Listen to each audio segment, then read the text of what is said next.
여러분은 살면서 목숨 걸고 지키는 원칙 같은 거 정해져 있나요? 한번 시작한 일은 끝까지 해내고 만다. 새해가 시작되면 작심삼일 하지 않는다. 사람들은 연도가 바뀌면 평소에 이루고자 하는 목표를 계획한 다음 스스로 생각합니다. 지켜야지. 그리고 작심삼일로 끝나버리죠. 왜 이게 이렇게 끝나는지 아시나요? 그저 머릿속으로만 생각했기 때문입니다. 한숨 쉬면서 머릿속으로 그저 생각만 한 계획들은 절대 끝까지 해낼 수 없습니다. 오늘은 부자들이 목숨 걸고 지키는 3가지 원칙에 대해서 말해볼게요. 1908년 규모가 작은 한 잡지사의 기자가 세계 최고의 부자를 인터뷰하는 행운을 얻게 됩니다.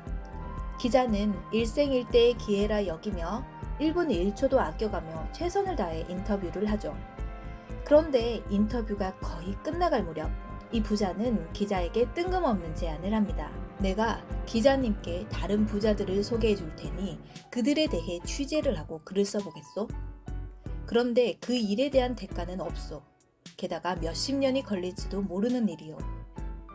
부자를 만나는 건 좋은데 무급으로 해야 한다니 고민에 빠졌지만 꼭 해내고 싶은 마음이 들었습니다.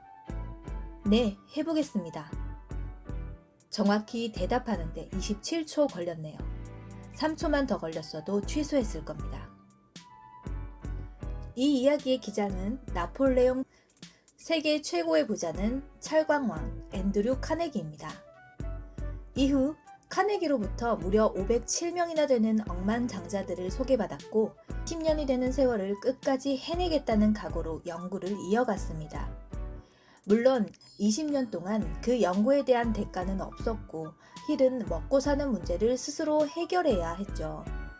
하지만 20년 후 나폴레옹 힐은 미국 역사상 전무후무한 작품들을 써내기 시작했고 이 책들은 대공황 전후에 완성돼서 절망에 빠진 수많은 미국인들에게 희망의 빛이 되었으며 영국, 프랑스 등 전 세계에 수출이 돼서 수많은 사람들에게 감동을 주었습니다. 어떤 메시지가 전 세계인의 눈길을 사로잡은 것일까요? 지금 구독과 좋아요, 알림 설정을 해주세요. 저에게 큰 힘이 됩니다. 나폴레옹 힐의 가르침 중에 가장 핵심은 이것입니다. 1. 삶의 중심에 자기 자신을 두는 것. 그래야 어떤 역경이 와도 흔들리지 않을 수 있기 때문이죠. 2. 뚜렷한 삶의 목적을 정하는 것. 그래야 전심전력을 다해 인생을 살 수 있기 때문입니다. 3. 머뭇거리지 말고 즉시 행동하기. 그래야 내가 원하는 결과를 바로 만들 수 있기 때문입니다. 한숨 쉬면서 머릿속으로 그저 생각만 한 계획들은 절대 끝까지 해낼 수 없습니다. 제가 처음에 말한 대목이죠. 삶의 중심에 자기 자신을 두고 끊임없이 자신에게 질문을 던집니다. 어떤 것을 위해 살 건지, 어떤 목표로 향해 갈 것인지, 그것에 대한 구체적인 플랜은 어떤 것인지, 정말 구체적으로 글로 적어보고 계획을 합니다. 그러면 그저 생각만 했을 때보다 더 전심전력을 다해 인생을 살 수 있죠. 그러면 행운과 부는 자연스럽게 따라오게 됩니다. 혹시 당신이 어떤 역경에 처했거나 어디로 가야 할지 몰라 방황을 한다면 나폴레옹 힐의 인생 수업이란 책 한번 보세요. 당신의 인생이 더 밝고 단단해지기 시작할 겁니다.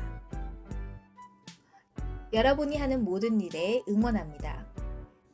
다음에도 부자 되는 이야기로 돌아올게요. 지금까지 머니 시크릿이었습니다.